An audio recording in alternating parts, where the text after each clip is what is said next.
Le grand matin Sud Radio, 7h, 8h30, Benjamin Glaise. Sud Radio à 7h42, très bon début de journée à tous. À tout de suite, c'est l'édito politique avec vous Alexis Poulain. Bonjour Alexis. Bonjour. Bon, la France et 6 autres pays épinglés donc par l'Union européenne pour leur déficit budgétaire excessif. La France qui a été impuissante dans ce dossier, Alexis ? Comme tous les autres, la Commission européenne a lancé, donc ça y est, la procédure pour déficit excessif envers la Belgique, l'Italie, la Hongrie, Malte, la Pologne, la Slovaquie et la France. Pourquoi ?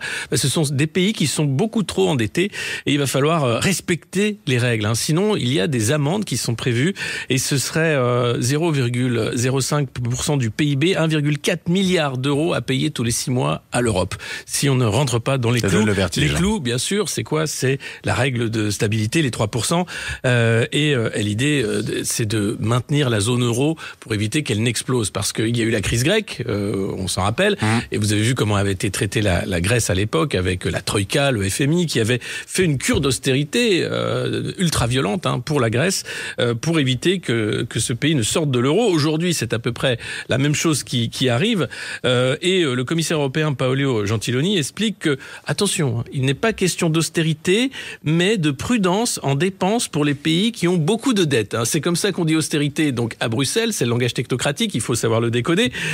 Et donc, peu importe ce que vont dire les candidats. Aujourd'hui, évidemment, c'est une décision qui paraît technocratique. C'est comme ça d'ailleurs que Gabriel Attal la présente. En réalité, c'est une décision très politique qui va montrer que cette campagne des législatives, peu importe ce que dit le Front populaire, le Rassemblement national, vous savez quoi ?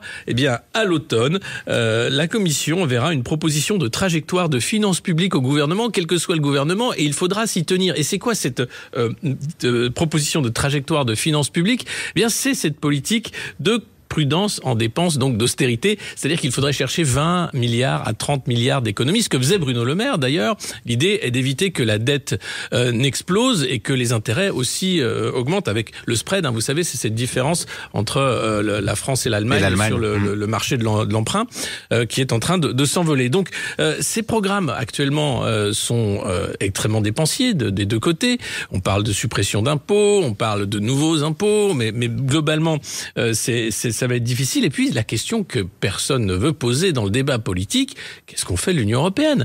Est-ce qu'on continue avec cette règle des 3% ? Est-ce que la France peut faire autrement ? Est-ce que les impôts au niveau européen pourraient changer ? Puisque, vous savez, pendant la campagne des européennes, il y a souvent ce serpent de mer de la taxation des super profits ou des riches, mais ça doit se faire au niveau international, au niveau européen, et ça se fait jamais. Donc, c'est bien joli que la Commission nous fasse systématiquement un rappel à l'ordre en disant attention, c'est 3%, sinon vous allez avoir une amende qui n'a jamais été appliquée en Europe. Mais la réalité, c'est que personne ne pose la question aujourd'hui des finances publiques européennes. Sachant que on s'engage à intégrer de nouveaux pays comme l'Ukraine et que le coût global va être de plusieurs centaines de milliards d'euros. Donc il y a un vrai problème au sein des différents partis. Aujourd'hui, c'est le déni ou l'angle mort sur le budget européen et sur aussi ces règles européennes qui mériteraient d'être remises en question. Merci à vous Alexis Poulain.